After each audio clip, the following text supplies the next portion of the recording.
Lembaga Survei Indikator Politik Indonesia merilis hasil survei soal suara Capres-Cawapres berdasarkan basis pendukung Jokowi di Pilpres 2019. Hasilnya, pendukung Jokowi di Pilpres 2019 beralih ke pasangan Prabowo-Gibran. Survei yang dilakukan pada 23 November hingga 1 Desember 2023 menghasilkan pendukung basis Jokowi Ma'ruf pemilu 2019 beralih ke Prabowo sebesar 40,1%, sedangkan yang beralih ke Ganjar Pranowo sebesar 38,4%. Peneliti Indikator Politik Indonesia Bawono Kumoro mengatakan basis pendukung Jokowi dibagi menjadi beberapa bagian, yakni basis pendukung Jokowi Ma'ruf menyorot suara dukungan pada Prabowo Gibran sebesar 40,1%. Sedangkan basis Jokowi Ma'ruf dari PDIP mengalihkan suaranya ke Ganjar Mahfud sebesar 71,6%, sedangkan ke Prabowo Gibran sebesar 20,6%. Bawono pun menambahkan data tren survei ini menunjukkan pemilih Presiden Joko Widodo di pemilu lalu sudah semakin beralih kepada Prabowo Subianto, tidak lagi Ganjar Pranowo. Hal yang perlu diperhatikan ialah pemilih Joko Widodo di pemilu 2019 tidak cuma berasal dari pemilih PDI Perjuangan, tapi juga berasal dari luar PDI Perjuangan. Direktur Eksekutif Indo Strategik Ahmad Hoirul Umam menambahkan pendukung Jokowi yang kini terpisah dari PDIP bisa menjadi evaluasi bagi pasangan Ganjar Mahfud untuk strategi meraup suara. Hal ini dilihat dari 2 pilpres sebelumnya di mana suara Jokowi tak terpisahkan dari PDI Perjuangan. Manapun juga masih cukup banyak segmen yang selama ini barangkali menjadi bagian dari swing voters dan juga undecided voters yang terakumulasi dalam kotel effect sekitar 5-7% yang dinikmati oleh PDIP selama pilpres di 2014, 2019, dan mereka adalah bagian dari frontliner pendukung Jokowi. Nah, kalau misal kemudian mereka mengindikasi ada titik pisah antara PDIP dengan Jokowi, maka besar juga kemungkinan bagi mereka untuk mengevaluasi kembali dukungan kepada PDIP, termasuk pada capres yang diusung oleh PDIP di hari ini, yaitu Mas Ganjar dan juga Pak Mahfud MD. Nah, oleh karena kini para pasangan capres-cawapres terus berkampanye demi meraup suara pemilih demi kemenangan kontestasi 2024. Selain pemilih muda, undecided voter atau yang belum menentukan pilihan pun menjadi target utama. Tim Liputan, Kompas TV. Saudara, Lembaga Survei Indikator Politik Indonesia merilis hasil suara berdasarkan basis pendukung Jokowi di Pilpres 2019 yang beralih ke pasangan Prabowo Gibran bukan Ganjar Mahfud. Lalu bagaimana sebenarnya tren keberalihan suara khususnya basis pendukung Jokowi terhadap Prabowo Gibran dan juga Ganjar Mahfud? Benarkah Jokowi Effect sangat berpengaruh terhadap tren raup suara di Pilpres kali ini? Kita bahas di pagi hari ini dengan sejumlah narasumber melalui sambungan Zoom. Sudah ada Ketua DPP PDI Perjuangan sekaligus anggota TPN Ganjar Mahfud, Bang Eriko Sutarduga. Selamat pagi Bang Eriko. Selamat pagi. Ada juga baik, kabar baik. Ada juga Wakil Ketua Dewan Pembina Partai Gerindra yang juga merupakan Ketua Tim Kampanye Daerah Prabowo Gibran, Bang Andre Rosiade. Selamat pagi, Assalamualaikum Bang Andre. Waalaikumsalam Adisti, Bang Eriko dan Bang Khairul Umam. Tapi saya mau klarifikasi, saya anggota Dewan Pembina. Anggota Dewan Pembina. Oke, anggota tapi memang Dewan saya Partai Ketua Gerindra. TKD Provinsi Sumatera Barat. Iya, oke, baik. Dan juga Direktur Eksekutif Indo Strategik ada Pak Ahmad Hoirul Umam. Selamat pagi, Pak Umam. pagi Mbak Desti, pagi Ya, Bang Eriko. ini Bang Eriko sama Bang Andre ini lagi sibuk-sibuknya ya, bukan karena menjelang debat, tapi memang lagi mesin politiknya ini di daerah, di dapil-dapilnya juga lagi bekerja terus ya. Saya akan bertanya dulu ke Bang Eriko. Bang Eriko, ini kalau kita lihat ya, dari hasil survei Indikator Politik Indonesia ini, basis pendukung Jokowi Ma'ruf di pemilu 2019 ini ternyata beralih ke pasangan Prabowo Gibran 40,1%, sementara untuk ke basis Ganjar Pranowo dan juga Mahfud MD ini 38,4%. Tanggapan dari Bang Eriko sendiri seperti apa? Ya, begini Mbak Adisti, tentu semua para pemirsa yang menyaksikan Kompas TV dimanapun Anda berada, ada saudara saya Andre Rosiade, begitu juga Mas Hoirul Umam, terima kasih kesempatan diberikan pada kami.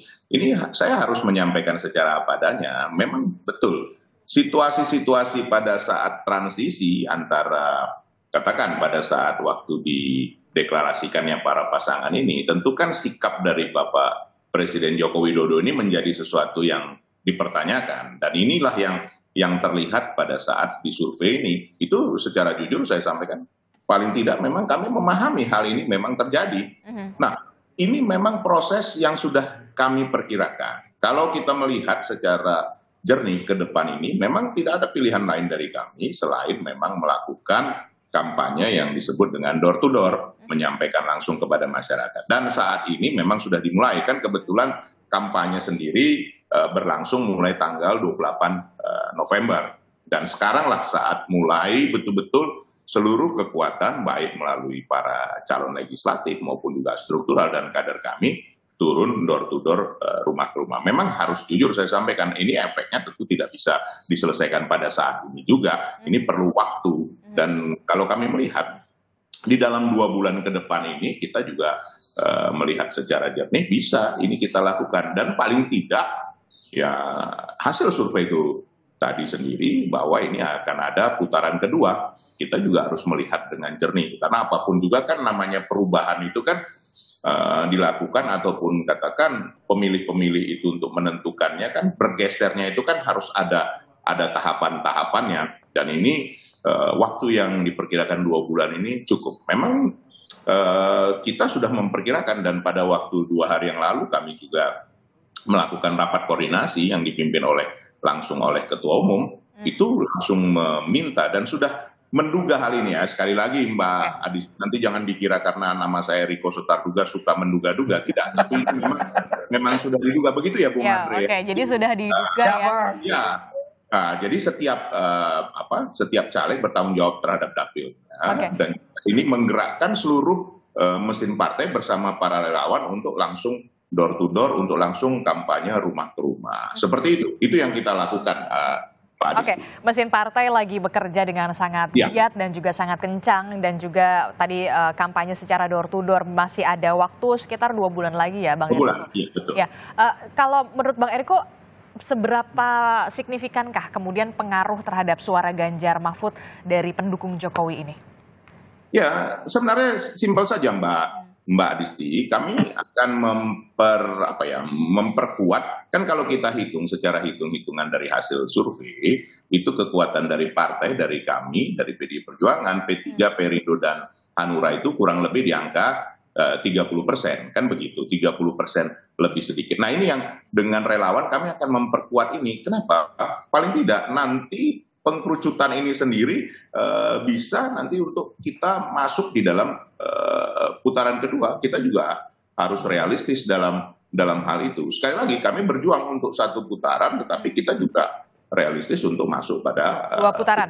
Kedua, seperti itu. Dan hasil prediksi daripada lembaga-lembaga survei itu sendiri memang memperkirakan kemungkinan itu terjadi seperti itu. Tinggal siapakah yang akan masuk nanti di putaran kedua. Nah ini yang kami upayakan untuk bisa memperkuat ini semua, untuk bisa nanti bersaing untuk masuk di putaran kedua. Pasti kan akan ada lagi konsolidasi nanti pada saat putaran kedua. Nah itu yang kita akan perjuangkan pada waktu yang tersisa kurang lebih 60 hari ini. Masih ada cukup waktu, Mbak Adisti. Saya saja nanti sama seperti barangkali Bung Andre, saudara saya ini.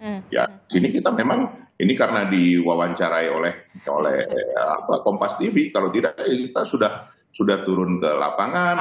Oke. Ya setelah diwawancara ini ya langsung ya bergerak yang belusukan ya. Pak Adisti, kan begitu. Oke, Bang Andre, kalau tadi Bang Eriko sudah menyinggung-nyinggung 2 putaran nih, karena memang basis suaranya Jokowi di Pilpres 2019 ini yang beralih ke Ganjar Pranowo 38,4% dan selebihnya 40,1% ini ke pasangan Prabowo Gibran. Anda melihatnya memang 2 putaran?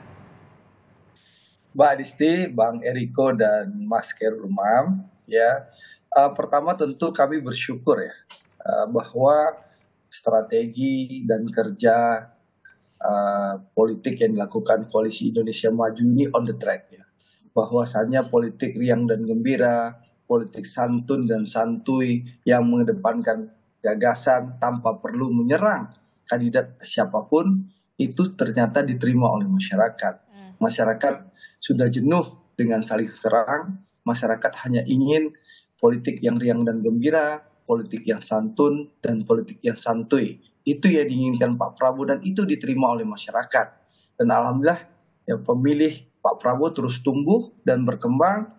Dan kita lihat dulu ya Mas Ganjar adalah yang menikmati mayoritas pemilih Pak Jokowi dan Kiai Ma'ruf di 2019. Tapi alhamdulillah kalau kita baca data yang disajikan hari ini oleh indikator, ini menunjukkan bahwa mayoritas sudah di kubu Pak Prabowo dan Mas Gibran. Ini patut kami syukuri. Dan tentu kalau melihat angka yang tersaji hari ini, bagaimana rilis indikator di hari Sabtu menunjukkan angka 45% lebih Pak Prabowo, dan hari Minggu kemarin LSI pun juga merilis angka yang mirip-mirip sama. Ini menunjukkan bahwa optimisme kami ya supaya kami semakin lebih semangat lagi ya, semakin bekerja lebih keras lagi. Jangan sampai jumawa, jangan sampai besar kepala ya untuk bekerja lebih optimal, sehingga kenapa tidak satu putaran gitu, karena tinggal 5% lagi. Dan ini contoh Adisti, saya ini di Sumatera Barat. Saya ini ya ketua TKD Provinsi Sumatera Barat. 1 bulan itu ya 30 hari, itu 21 harinya saya di sini berkeliling dari kampung ke kampung. Ini habis ini Adisti, setelah selesai live Kompas TV ini saya harus menuju 2 jam perjalanan, dan itu akan kembali masuk kamar ini nanti insya Allah tengah malam. Luar biasa ya abang-abang inilah ya. Kita bekerja, jadi tidak lagi banyak teori ya berbicara, tapi bagaimana datang door to door yang disampaikan oleh Bang Eriko tadi, abang saya, senior saya, datang dari rumah ke rumah, dari kampung ke kampung, dari nagari ke nagari, dari jorong ke jorong, untuk mensosialisasikan gagasan Prabowo dan Mas Gibran yang merupakan keberlanjutan pemerintahan Pak Jokowi sebelumnya. Karena sekali lagi kita dalam masa transisi. Keberhasilan dan fondasi yang sudah diletakkan oleh Pak Jokowi tentu harus kita pastikan dilanjutkan dan disempurnakan demi Indonesia yang lebih maju lagi. Begitu Adis. Nggak mau jumawa tapi yakin begitu ya satu putaran, Bang Eriko. Tanggapan Harapannya begitu. Harapannya begitu. Ya. Bang Eriko. Sekali lagi, ya, Mbak Adisti, segala hal kemungkinan bisa terjadi.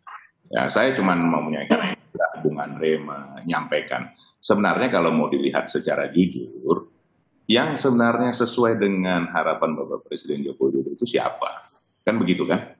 Ya, kalau kita lihat sebenarnya ini yang perlu diyakinkan kepada masyarakat, bahwa yang bisa meneruskan dan memberikan hal yang lebih baik ke depan ini itu adalah Mas Ganjar.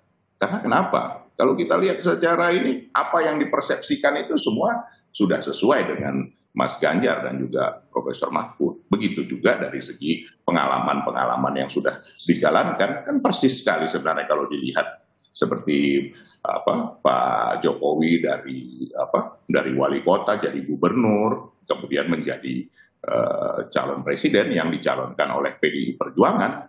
Ya, waktu itu kami sama Bung Andre itu berhadapan 2 kali, 2014-2019, artinya berlawanan, kan begitu kan. Tetapi begitulah Pak Presiden Jokowi bisa merangkul Pak Prabowo, itu juga harus kita ingat. Jadi sebenarnya memang yang secara asli bisa meneruskan, bisa belusukan, tadi kan sudah disampaikan Bung Andre, bisa turun dari daerah ke daerah, melakukan pembicaraan dengan masyarakat, betul-betul apa yang dilakukan Pak Jokowi itu bisa diteruskan dan juga diberikan lebih baik lagi oleh Mas Ganjar. Itu kenyataan yang ada, dan dari track record-nya juga memang sekali ini yang bisa diteruskan oleh Mas Ganjar. Nah, ini yang perlu kami lakukan sosialisasi ini dengan masyarakat. Adisti, kita harus jujur juga mengakui bahwa proses-proses dinamika terakhir ini membingungkan masyarakat, dan ini harus kami yakinkan siapa sih sebenarnya yang tulen yang bisa meneruskan Pak Jokowi, gerak ringan langkahnya, begitu juga dengan cara pendekatan kepada masyarakat, cara dia belusukan, cara dia berbicara dengan masyarakat, cara dia untuk juga bisa melanjutkan apa yang dilakukan Bapak Presiden Jokowi, dan ini juga yang bisa dilakukan lebih baik lagi ke depan, karena ini kan tinggal meneruskan dan juga melakukan hal-hal yang jauh lebih baik lagi ke depan. Untuk apa? Untuk Indonesia Emas tahun 2045, seperti itu Mbak Adisti. Bisa kami saya ke Mas Umam dulu ya, Bang Eriko dan juga Bang Andre. Mas Umam, apa yang Anda bisa baca dari soal ini? Basis suara pemilih Jokowi di Pilpres 2019 ini tampaknya lebih beralih condong ke Prabowo Gibran ketimbang ke Ganjar Mahfud yang 38,4, sementara ke pasangan Prabowo Gibran ini 40,1%. Apa yang Mas Umam bisa baca dari sini? Iya, Mbak Adisti, tadi saya mencoba mencermati betul apa yang disampaikan oleh Bang Riko, disampaikan oleh Bang Andre. Ada satu poin yang bisa kita highlight, yaitu mencoba untuk memperbutkan Jokowi effect. Dan kalau misalnya kita cermati dari proses pasca 25 Oktober, di mana pendeklarasian Gibran waktu itu, memang kemudian terjadi migrasi pemilih yang cukup signifikan, terutama dari segmen pendukung Mas Ganjar, yang barangkali tampaknya didominasi oleh kelompok masyarakat menengah terdidik, yang juga basis pemilih loyal Pak Jokowi di 2014, 2019, yang pada waktu itu menjadi bagian dari kotel efek yang dinikmati oleh PDIP. Ada angka sekitar 6-7% di 2 pemilu atau 2 pilpres sebelumnya. Nah, oleh karena itu ketika kemudian waktu itu Gibran dideklarasikan, maka kemudian persepsi tokoh capres yang didukung oleh Pak Jokowi itu mengalami pergeseran signifikan. Hal itu kemudian dipicu setidaknya oleh 2 hal. Pertama, menempatkan Gibran atau penempatan Gibran sebagai cawapres Pak Prabowo, diakui atau tidak, kemudian meneguhkan persepsi bahwa Pak Prabowo adalah tokoh yang didukung oleh Pak Jokowi. Karena bagaimanapun juga terlalu besar pertaruhannya kalau misalnya Pak Jokowi tidak memberikan dukungan secara all out pada putranya, sehingga kemudian bagaimana nanti impact-nya tentu akan panjang kalkulasinya. Nah, yang kedua itu terkait dengan bagaimana misalnya basis dari pendukung Pak Jokowi tadi mempersepsikan bahwa ada perubahan sikap yang cukup signifikan dari teman-teman di PDIP kepada pemerintah Pak Jokowi. Karena bagaimanapun juga kita tahu PDIP adalah pimpinan atau pemimpin dari gerbong besar koalisi pemerintahan di era Presiden Jokowi saat ini. Ketika kemudian terjadi perubahan sikap itu dengan berbagai munisi yang diajukan, mulai dari Neo Orba atau bahkan Orde Baru Plus, atau serangan terkait dengan konteks penegakan hukum yang didasarkan pada autocratic legalism atau intervensi kekuasaan, politisasi penegakan hukum, ternyata hal itu bagi segmen kelompok masyarakat grassroots, hal itu kemudian memunculkan semacam pertanyaan besar, untuk tidak mengatakan antipati, tetapi pertanyaan besar itu yang kemudian menjadi salah satu pemicu terjadinya mobilisasi pemilih. Nah, situasi inilah yang tampaknya kalau misal kita cermati dari rentang Oktober, ujung Oktober sampai sekarang di awal Desember, artinya selama proses November itu ternyata munisi-munisi kritis yang diajukan oleh teman-teman PDIP terbukti kurang begitu efektif untuk merekonsolidasikan kembali basis pemilih loyal yang sebelumnya dinikmati oleh PDIP sebagai bagian dari kutel efek itu.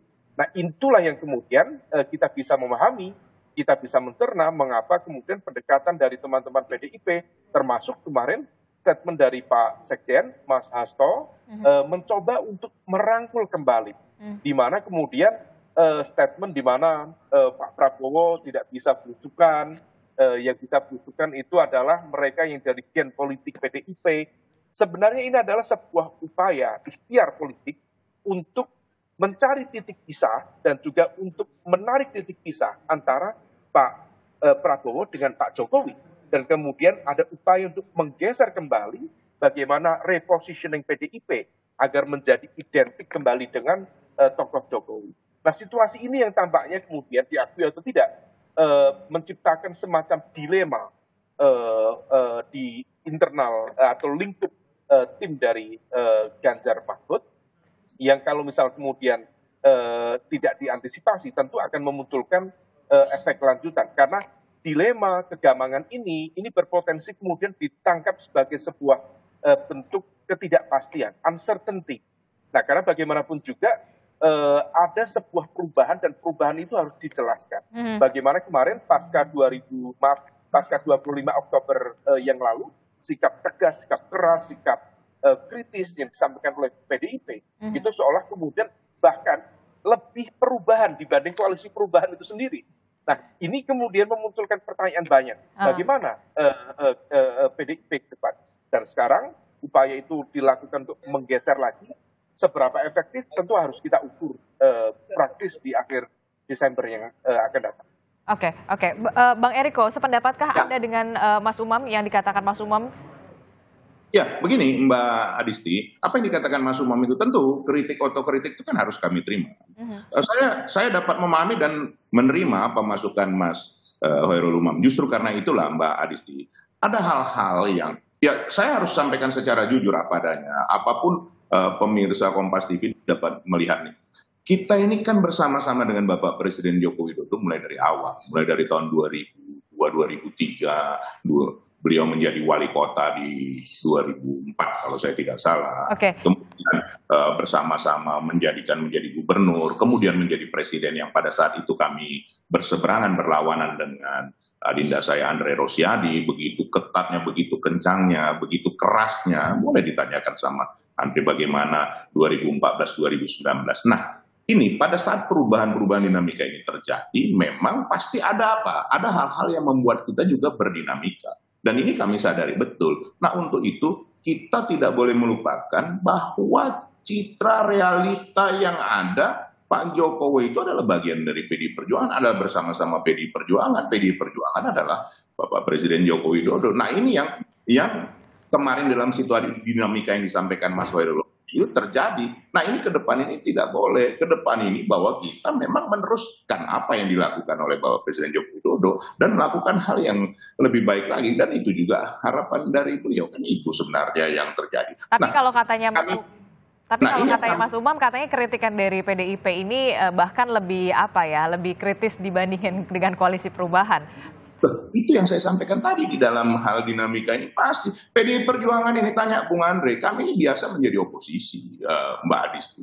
Memang dari bayangkan zaman Orde Baru kita hadapi yang namanya Orde Baru. Kan begitu. Nah, pada saat ini juga, karena apa? Kepentingan dari PDI Perjuangan adalah bagaimana memperjuangkan apa yang dikehendaki oleh rakyat. Nah, ini saat perubahan ini tentu rakyat masih akan mengalami kebingungan. Ini yang kami coba yakinkan ke depan ini bahwa kita ini bersama-sama dan kita pasti meneruskan dan juga memberikan yang terbaik kepada masyarakat, terutama dalam menuju ke Indonesia Emas ini. Dan tidak ada langkah lain yang paling utama, Mbak Adisti, selain melakukan itu dengan door to door, melakukan itu rumah ke rumah, melakukan itu dengan di lapangan. Tidak bisa lagi hanya dinamika itu di sudut media, sosial media. Karena media dan sosial media sendiri kurang lebih 70% lebih. Masih ada hampir 30% masyarakat yang tidak berkomunikasi langsung terhadap sosial media. Ini Mbak Adisti juga yang kami coba yakinkan di dalam 60 hari ini. Apakah mudah Mbak Adisti dan juga seluruh pemirsa Kompas TV? Tidak mudah. Tidak mudah karena untuk meyakinkan publik ini perlu terus lakukan. Nah, bagaimana caranya Mbak Adisti? Tentu Mbak Adisti akan bertanya begitu juga dengan seluruh pemirsa Kompas TV. Kami mempunyai struktural 1,2 juta ditambah dengan seluruh yang kader PDI Perjuangan yang telah siap itu kurang lebih hampir 2 juta. Nah, itu yang kita akan lakukan door to door campaign ini, dan ini sudah dimulai. 2 hari lalu juga Ketua Umum sudah meminta kami untuk langsung berkomunikasi dengan masyarakat. Nah, 60 hari ini apakah cukup? Cukup. Apakah bisa menjadi satu putaran? Tentu kami tidak ingin jumawa. Kita berharap, kita berusaha, dan kita melakukan kegiatan ini untuk paling tidak bisa memasuki nanti putaran kedua. Sama seperti yang disampaikan Mas Hoirul Umam itu. Kita coba yakin supaya masyarakat, rakyat juga tidak mengalami kebingungan bahwa ini hal yang biasa saja dalam demokrasi ini. Kita harus lakukan yang terbaik. Seperti itu Mbak Adisti. Kalau berbicara soal tadi Bang Eriko bilang supaya warga tidak bingung, tapi ini kalau kita lihat di harian Kompas hari ini yang terbit hari ini, ada Litbang Kompas yang sudah merilis Prabowo Gibran unggul. Pemilih yang menarik adalah pemilih bimbang ini meningkat, bahkan angkanya tidak main-main Bang Eriko, Bang Andre, 28,7%. Kita akan lihat bagaimana nantinya kemudian apakah debat capres dan juga cawapres, debat perdana utamanya debat capres besok ini akan kemudian memengaruhi pilihan dari pemilih bimbang ini dan juga bagaimana pemilih dari Presiden Joko Widodo yang di Pilpres 2019 lalu. Jangan kemana-mana, kita akan bahas usai jeda. Tetaplah bersama kami.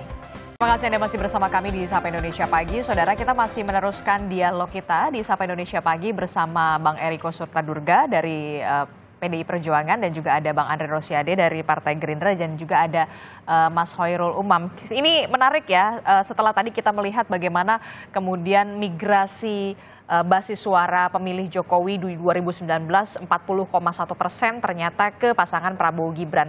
Katanya Mas Umam, faktornya mungkin salah satunya yang paling kuat adalah penempatan Gibran Rakabuming Raka di posisi calon wakil presiden dari Pak Prabowo. Nah, ini juga yang kemudian menarik adalah harian Kompas hari ini yang kemudian merilis Litbang Kompas Prabowo Gibran ini unggul. Yang juga tak kalah menariknya, Bang Andre Rosiade, pemilih bimbang atau undecided voters ini meningkat, angkanya 28,7%. Ini gimana Bang Andre? Ya, sebelum masuk yang strategi Litbang Kompas tadi, saya mau menanggapi harapan masyarakat. Kalau saya mendengarkan, melihat, dan membaca data yang terlihat, bahwa memang harapan masyarakat itu bagaimana keberlanjutan pemerintahan Pak Jokowi ini bisa terjadi.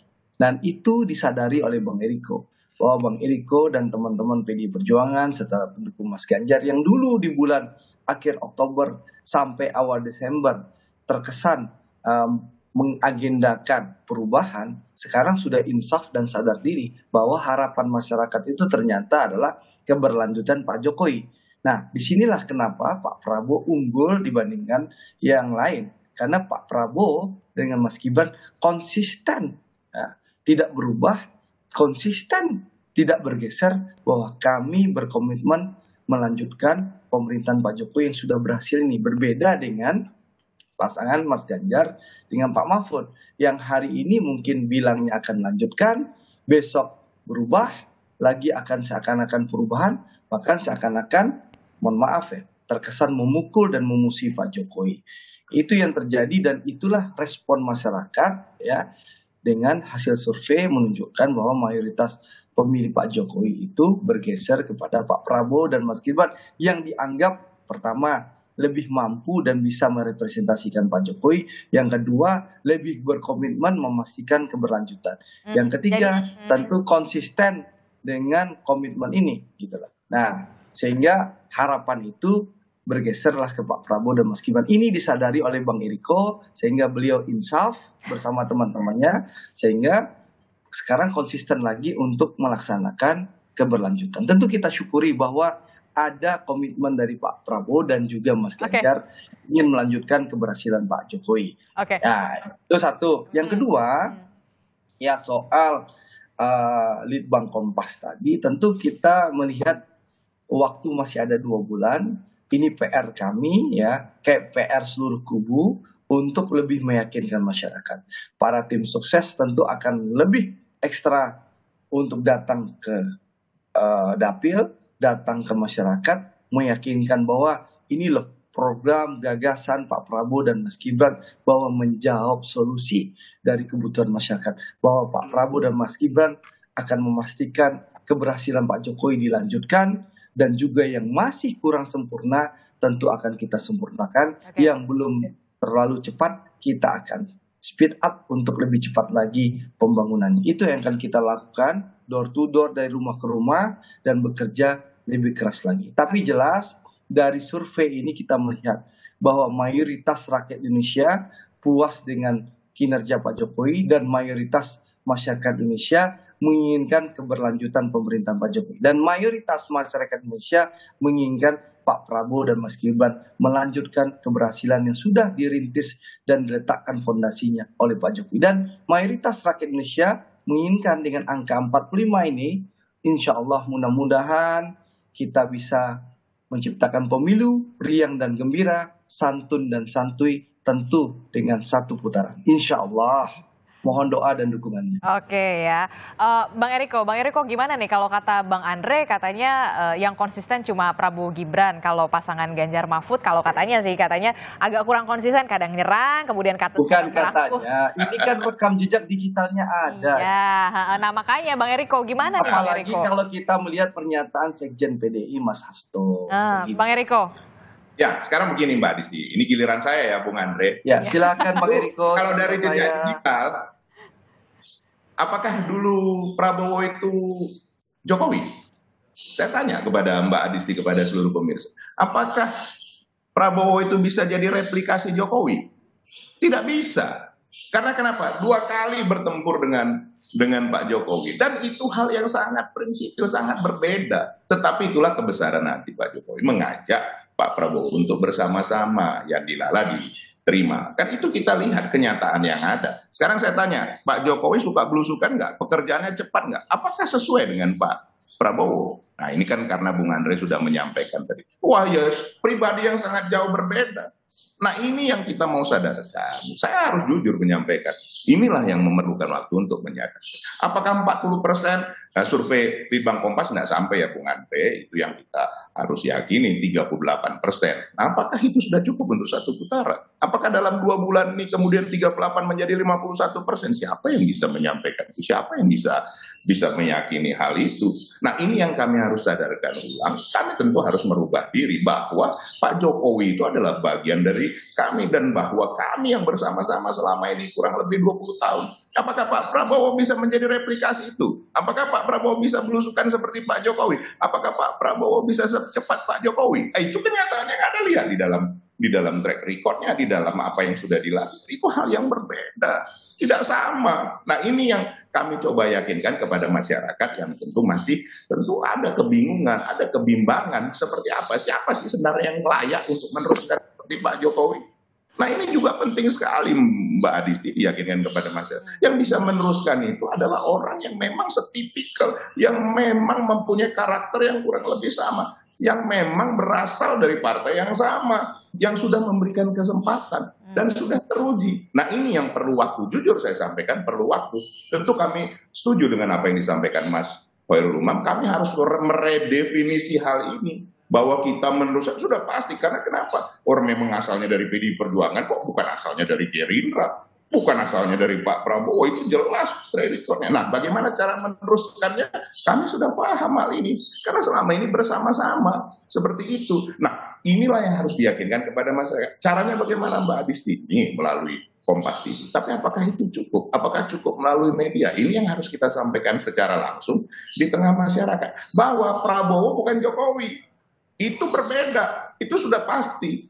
Apakah seseorang yang selama 2 kali berhadapan, yang kemudian betul-betul secara frontal, itu bisa menjadi bagian yang bersama-sama, menjadi identik, atau katakanlah menjadi replikasi? Tidak bisa, Mbak Adisti, itu karakter. Manusia sudah semakin dewasa, pasti karakternya sudah terbentuk. Nah ini harus kami jelaskan kepada masyarakat, ini harus kami jelaskan kepada rakyat. Karena kenapa Mbak Adisti? Toh nantinya akan memilih itu rakyat. Dan kita harus ingat sama-sama, baru 14 Februari, bukan tanggal November yang kemarin. Dan sekali lagi kami sangat bersyukur dengan surveinya Kompas ini membuat kita semakin bersemangat. Bahwa apa? Bahwa ini harus diredefinisikan ulang. Bahwa Pak Jokowi bukan Prabowo, Prabowo bukan Pak Jokowi. Mana yang paling tepat? Mas Ganjar yang seperti Pak Jokowi yang bisa meneruskan. Yang meneruskan adalah orang yang lebih muda, mempunyai karakter dan mempunyai pengalaman dan apa yang bekerja secepat. Dan itu yang harus ditunjukkan kepada masyarakat. Sebenarnya itu Mbak Disti. Apakah ini sudah selesai pertempurannya sekarang? Belum. Baru mulai. Nah, bagaimana cara mereka? Apakah selesai Mbak Adisti? Terus kemudian permasalahan masyarakat hanya dengan senyuman, hanya dengan joget, kan tidak bisa juga menyelesaikan permasalahan rakyat yang mengalami kesulitan, yang mengalami hal-hal yang tidak baik. Itu tidak bisa hanya dengan senyuman dan joget, kan tidak bisa. Itu realistis. Memang harus bekerja. Ada tahapan-tahapannya, ada waktunya. Tahun pertama seperti apa, tahun kedua seperti apa, tahun ketiga seperti apa. Nah, apakah kita bisa juga melakukan kegiatan-kegiatan yang bombastis? Dari mana anggarannya? Nah, ini kan juga harus dilihat oleh masyarakat secara jernih seperti itu. Boleh saya tanggapin, Pak Adisti? Silakan, Sebelum ke Mas singkat Khairul. saja Bang Andre. Pertama tentu ya Pak Prabowo dengan Pak Jokowi memang pernah berhadapan. Tapi Pak Prabowo dan Pak Jokowi bersepakat demi persatuan, beliau-beliau melakukan rekonsiliasi. Dan itu dibuktikan dalam 4 tahun terakhir. Komitmen dan konsistensi bagaimana rekonsiliasi dan persatuan yang dilakukan oleh Pak Jokowi ini menjadi modal besar bangsa kita menghadapi pandemi, menghadapi krisis, Bahkan rekonsiliasi dan persatuan Pak Prabowo dan Pak Jokowi ini diadopsi dan ditiru oleh negara tetangga kita Malaysia. Bagaimana Pakatan Rakyat dan Barisan Nasional rekonsiliasi dan mengantarkan Datuk Sri Anwar Ibrahim menjadi Perdana Menteri Malaysia yang ke-10. Begitu indahnya rekonsiliasi Pak Prabowo dan Pak Jokowi. Dan inilah modal bangsa kita, sehingga kita lihat masyarakat begitu puas dengan kinerja Pak Jokowi dan juga kinerja Pak Prabowo sebagai menteri terbaik yang ada di kabinet Pak Jokowi. Nah, soal tadi disampaikan tadi soal Pak Prabowo tidak bisa belusukan. Saya menyampaikan Pak Prabowo bisa belusukan. Pak Prabowo itu keliling di Indonesia, berbagai titik. Saya mengalami sendiri hari Sabtu yang lalu. Bagaimana Pak Prabowo datang ke Gunung Merapi sebagai Menteri Pertahanan, ya, memberikan santunan kepada masyarakat, memberikan penghargaan kepada relawan, kepada kelompok masyarakat yang datang membahu-membahu melakukan evakuasi kepada korban erupsi Gunung Merapi di Sumatera Barat. Lalu beliau datang ke Kota Padang bukan sebagai Menteri Pertahanan lagi, tapi sebagai calon presiden. Beliau belusukan ke pasar, lalu beliau harus melayani ribuan masyarakat yang menghadang beliau, lalu beliau juga hadir di konsolidasi TKD Sumatera Barat, lalu beliau harus terbang ke Semarang, lalu di Semarang beliau harus berpidato di Stadion Jatidiri, diundang oleh teman-teman PSI, lalu malamnya beliau kembali ke Jakarta, lalu menghadiri acara di Jakarta. Dan saya menampik bagaimana saya melihat sampai jam 10 malam dan Pak Prabowo di atas jam 10 malam masih ada pertemuan agenda pribadi. Beliau belusukan juga dia lakukan. Lalu satu lagi yang paling penting, jogetan dan senyuman. Ya, Pak Prabowo punya gagasan besar. Ada visi beliau dan 8 misi Astacita dan juga 17 program prioritas dan 8 program aksi cepat. Mungkin Bang Eriko tidak menyimak. Kami punya gagasan besar dan punya solusi untuk melanjutkan keberhasilan pemerintah Pak Jokowi. Kalau senyuman dan jogetan itu Bang Eriko itu untuk menjawab, tidak usah menanggapi fitnah, serangan, cacian kepada Pak Prabowo. Makanya kami senyumin, kami jogetin, bukan karena kami punya gagasan. Bang Eriko, kita kasih porsi masing-masing dulu ya, Bang Eriko, Bang Andre. Bagaimana gagasan Pak Prabowo akan disampaikan dalam debat resmi di KPU nanti. Jadi jogetan dan senyuman untuk menghadapi bully, cacian, dan makian. Oke, saya kasih waktu juga ke Mas Umam. Mas Umam, ini kan kalau kita melihat tadi saling klaim keberlanjutan, kemudian juga saling klaim sama-sama belusukan. Kita yakin betul sama-sama belusukan, semua kandidat belusukan, semua kandidat punya gagasan, visi, dan juga misi. Dan kita tunggu nih di debat Capres Perdana. Kemudian yang juga dikhawatirkan adalah bagaimana pemilih bimbang meningkat. Angkanya 28,7%, tidak main-main, Mas Umam. Ya, Mbak Adisti, ini sangat menarik ya. Semakin siang memang semakin panas ini. Tapi bagaimanapun juga data yang disampaikan oleh Kompas tadi, Litbang Kompas, saya pikir itu cukup menarik. Angka 28% atau mendekati angka 30% itu bukan angka kecil. Itu angka besar. Betul. Memang kalau misal kita perbandingkan dengan 45% versi teman-teman di indikator atau di LSI, memang ada gap yang cukup serius, cukup signifikan, di mana itu melampaui, let's say, sekitar 2 kali margin of error. Tapi terlepas dari itu, kalaupun kita gunakan angka yang paling optimis sekalipun, 45% dari elektabilitas Pak Prabowo dan juga Mas Gibran, sebenarnya itu baru merepresentasikan basis kekuatan suara dukungan parlemen, di mana partai-partai parlemen yang mendukung Pak Prabowo itu di angka sekitar 45%. Pertanyaannya, lalu di mana angka Jokowi effect? Lalu di mana angka kekuatan relawan? Nah, itu yang kemudian mendasari teman-teman di lingkaran Pak Prabowo dan Mas Gibran untuk menggunakan kesempatan ini menjadi satu putaran. Karena secara basis kekuatan dukungan di parlemen, 45% ditambah optimisme Jokowi effect ditambah relawan, harusnya bisa mencapai angka itu di atas 50% plus 1. Tapi per hari ini masih belum terjadi. Nah, ini yang kemudian perlu diantisipasi. Pertanyaannya kemudian, mengapa tingkat TTTJ tadi itu, tidak tahu, tidak jawab, atau dalam konteks ini lebih diarahkan ke swing voters ya, dan juga undecided voters. Saya menduga memang diakui atau tidak, ada situasi kegamangan di tengah masyarakat. Dan itu besar kemungkinan dipengaruhi oleh salah satunya adalah pilihan politik dari masing-masing pasangan.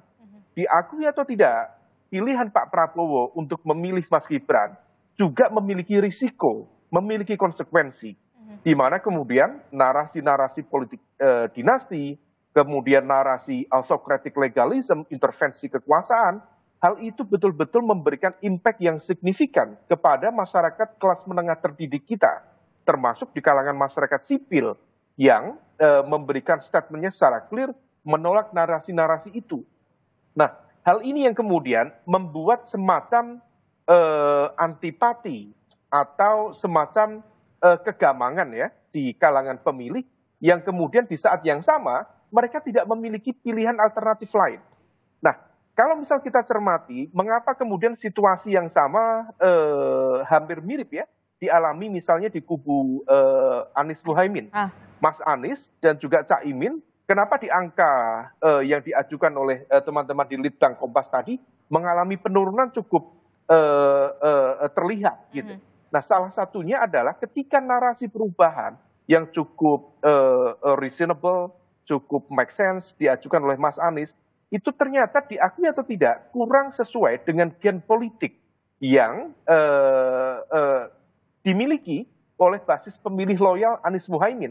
Karena diakui atau tidak, basis pemilih loyal terutama pada segmen Nasdem dan juga segmen PKB, mereka adalah bagian dari kelompok kekuatan pro pemerintah saat ini.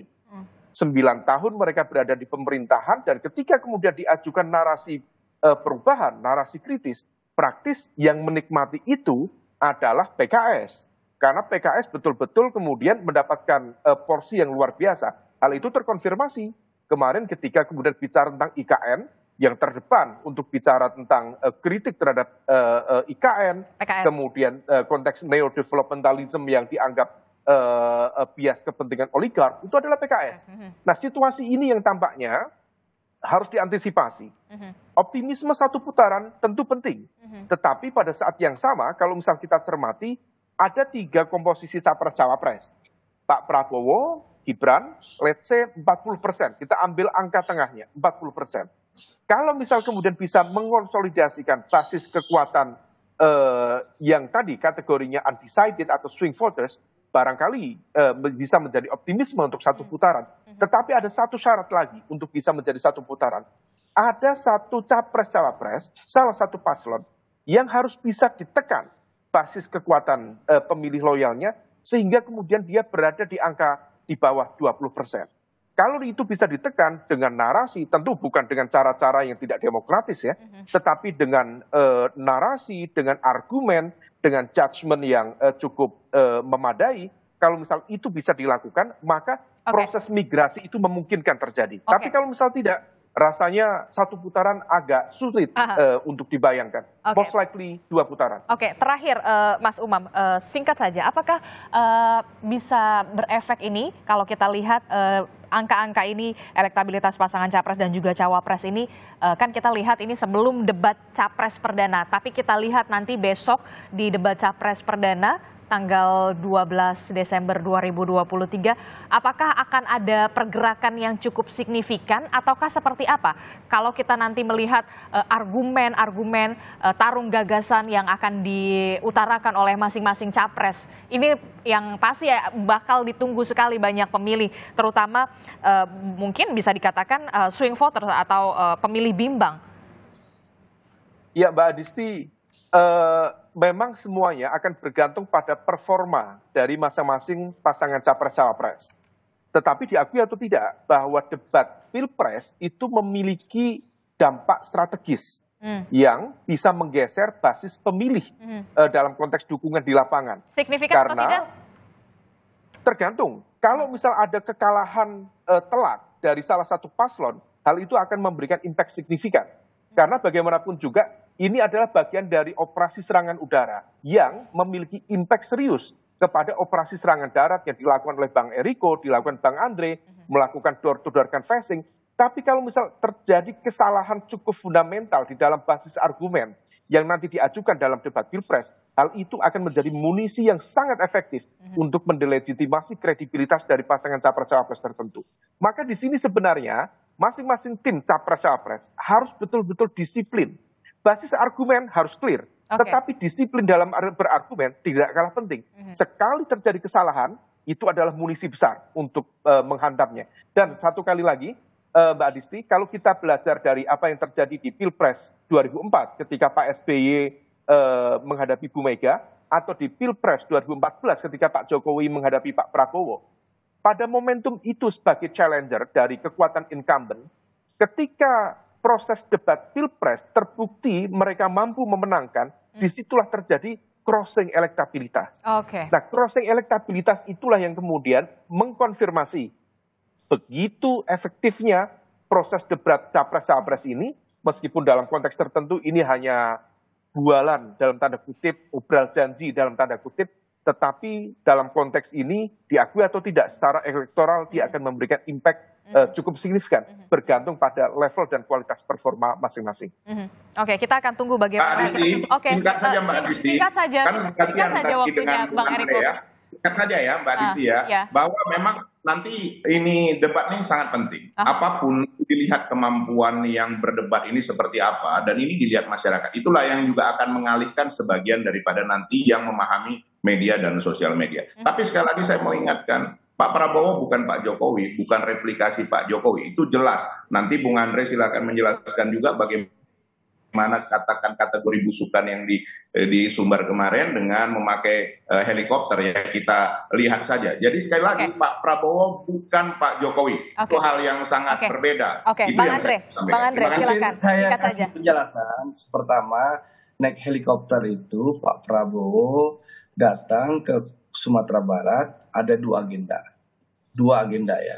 Yang pertama sebagai Menteri Pertahanan, beliau naik helikopter dari Kota Padang ke Bukit Tinggi, lalu itu naik helikopter Karakal, lalu di Bukit Tinggi turun heli, beliau naik mobil dengan plat dinas Kemenhan, lalu datang ke lereng Gunung Merapi untuk memberikan santunan kepada korban dan juga penghargaan kepada relawan dan juga TNI dan Polri. Acara itu resmi, acara kenegaraan dihadiri oleh Danrem, Wakapolda, Bupati Agam, Bupati Tanah Datar, Wali Kota Bukit Tinggi, Kapolres Bukit Tinggi, Dandim Tanah Datar, Dandim Agam. Lalu beliau kembali ke Bukit Tinggi dengan mobil dinas yang sama, lalu beliau naik heli lagi kembali ke Kota Padang. Setelah sampai di Kota Padang, beliau cuti bukan lagi Menhan, beliau ada agenda dengan TKD Sumatera Barat yang kebetulan saya ketua TKD Sumatera Barat. Jadi Bang Eriko, inilah faktanya, inilah realitanya. Jangan kita ikut menebarkan hoax dan fitnah.